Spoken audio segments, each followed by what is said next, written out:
највеќе се забележува во однос на социјалната повлеченост.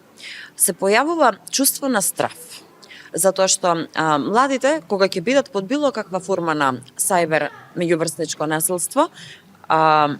често знаат да се повлечат, да престанат да излегуваат, да престанат да го посетуваат училиштето, да ги редуцираат своите контакти, да се наоѓаат во една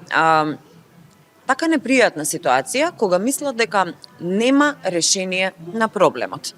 Да тука може да има две крајности, или да реагираат веднаш и да пријават во соодветна институција, или да живеат во постојан страф. Може да се јави анксиозност, може да се јават панични напади, може да се јави чувство на безнадежност, може да се јави чувство на помала вредност, намалена самодоверба, разнишена слика за себе. Се тоа некои последици кои и такако укажуваат на одредени промени во однесувањето и постоење на сајбербулинг,